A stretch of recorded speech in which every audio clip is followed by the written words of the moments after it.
রাসূলুল্লাহ সাল্লাল্লাহু আলাইহি ওয়াসাল্লাম বলেন, যে ব্যক্তি আমার 40টি হাদিস আমার উম্মতের কাছে পৌঁছাবে তার জন্য আমি কিয়ামতের দিন বিশেষভাবে সুপারিশ করব। সুবহানাল্লাহ।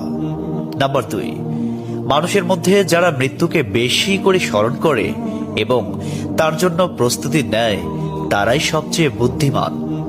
নাম্বার 3, প্রত্যেক জিনিসের জাকাত আছে, আর দেহের জাকাত হচ্ছে রোজা। নাম্বার 4, যে তার সময় আল্লাহর জন্য ব্যয় করে না তার জন্য জীবন অপেক্ষা মৃত্যু শ্রেয়। নাম্বার 5, যারা সব সময় ইস্তিগফার তথা ক্ষমা প্রার্থনা করে তাদের সাথে উঠা বসা করুন, কেননা তাদের হৃদয় সবচেয়ে কোমল হয়। নাম্বার 6, তুমি যত সিজদা দিবে আল্লাহ তত গুণা তোমার মাফ করে দিবেন। সুবহানাল্লাহ। নাম্বার 7, সূরা ফাতিহা প্রায় 1000 রোগের ওষুধ। নাম্বার 8, হাতের তালুতে জ্বলন্ত আগুনের কয়লা রাখলে যেমন কষ্ট হবে তার চেয়ে বেশি কষ্ট হবে শেষ জামানায় ঈমান রাখতে। নাম্বার 9, রোজাদারদের জন্য প্রতিদিন জান্নাতকে সুসজ্জিত করা হয়।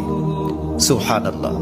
নাম্বার 10, রাসূল সাল্লাল্লাহু আলাইহি ওয়াসাল্লাম বলেছেন, কিয়ামতের দিন সব নবীর চেয়ে আমার উম্মতের সংখ্যা বেশি হবে এবং আমি সর্বপ্রথম জান্নাতের দরজা খুলব। সহিহ মুসলিম, হাদিস নম্বর 196।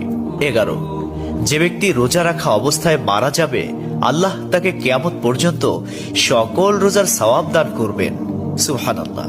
নাম্বার 12, যে ব্যক্তি ফজরের নামাজ আদায় করল সে আল্লাহর হিফাজতে চলে গেল। নাম্বার 13, রাসূলুল্লাহ সাল্লাল্লাহু আলাইহি ওয়াসাল্লাম বলেছেন, রোজা ও কোরআন কিয়ামতের দিন মানুষের জন্য সুপারিশ করবে। মুসনাদে আহমদ, হাদিস নম্বর 6626। 14, নবীজি বলেছেন, রোজাদারদের জন্য সবচেয়ে বড় খুশির সংবাদ হলো হাসরের মাঠে আল্লাহ সবার আগে রোজাদারদের সাথে সাক্ষাৎ করবেন। সুবহানাল্লাহি ওয়া বিহামদিহি।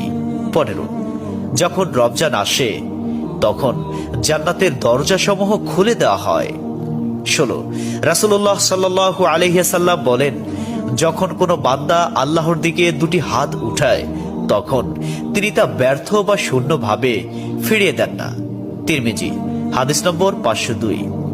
17, হযরত মুহাম্মদ সাল্লাল্লাহু আলাইহি ওয়াসাল্লাম বলেছেন, একটি খেজুরের অর্ধেক হলেও দান করে জাহান্নামের শাস্তি হতে নিজেকে হেফাজত করো।